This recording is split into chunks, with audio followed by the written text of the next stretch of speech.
I am glad to be able to spend a little time with the distinguished members of our academic community. I would like to think this meeting as an informal way of exchanging views, ideas, and arguments. Perhaps this meeting could be the beginning of a series of meetings to think together some of the problems facing the society.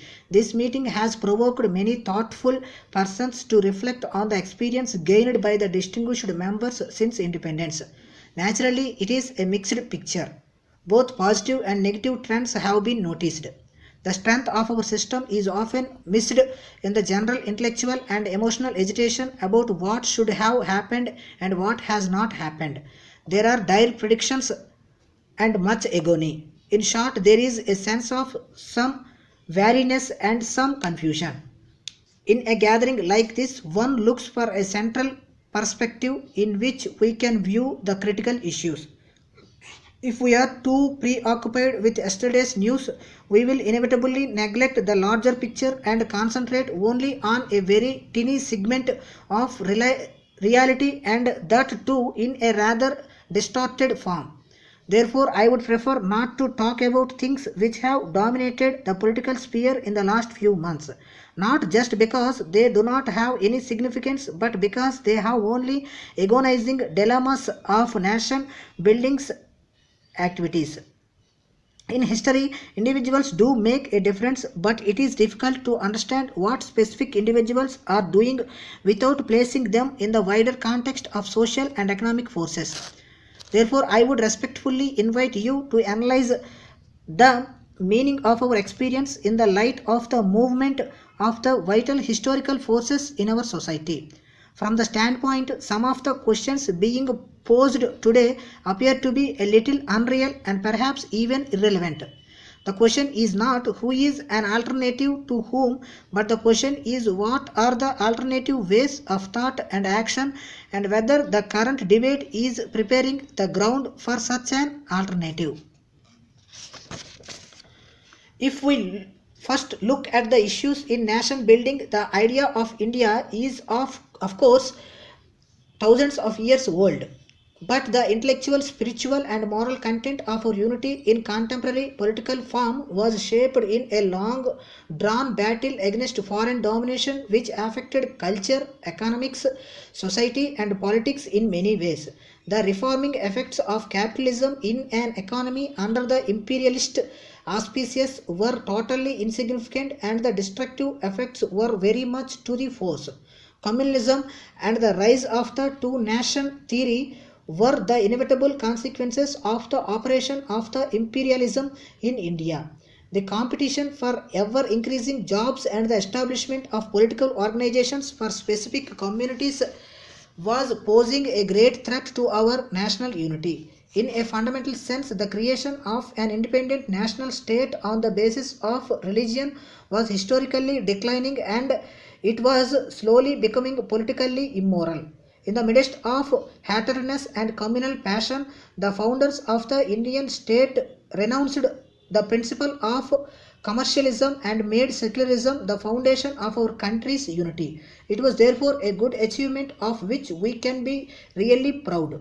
Nowadays, we do not ascribe superior moral value to fundamentalism, and we judge our own conduct in relation to secularism. Secularism is the most important component of nation building in India. Communal violence erupts now and then, leaving behind mistrust and hatred.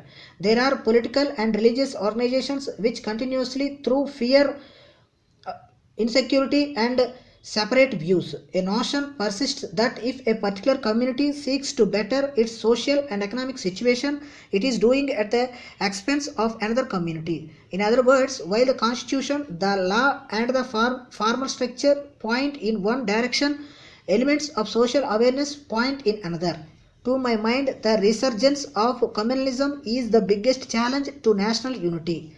This challenge has to be met, and each one of us has to meet it individually and collectively. We should look at what is going on in our thousands and thousands of classrooms throughout the length and breadth of the country. Children are growing up with the knowledge of being either a Hindu or a Muslim or something else, but not as an Indian who may happen to have a particular religion. An intellectual movement is necessary. Initiatives to present textbooks for students must be taken immediately. The textbooks should present the history and culture of India in the correct perspective to enable an intellectual movement. Questions are often raised whether the working of our electoral system has induced the communal and caste divisions of our society. It is argued that political forces have tended to exploit knowledge of separate identities in the interest of easy electoral gains. This exploitation has thereby weakened the national unity. There may be some truth in this argument, but not to the extent people think there is. To blame the electoral system for the growth of communalism is to mask the real underlying factors. Distortion of social awareness is brought out when members of a particular community are told that injustice to them takes place because they belong to a particular religion. There may be injustice. The injustice may not be because one community is ready to strike a blow against the other. The injustice is because of the socio-economic and political change. This change calls for unified national awareness. The significant element of national awareness is to bring forth equity and justice. The absence of equity and justice creates mass poverty and prevents the flowering of productive forces in the society. The prime mover is realizing the productive forces of the society is the state. It is meaningless to talk of equity and justice without the productive forces. The state in India thus became not only a major producer of wealth but also the overall coordinator of the development of the productive forces in accordance with social priorities envisaged in the national plan. It is unfortunate that the processes in our country are not throwing up the issues like production, efficient use of resources, self-reliance and poverty.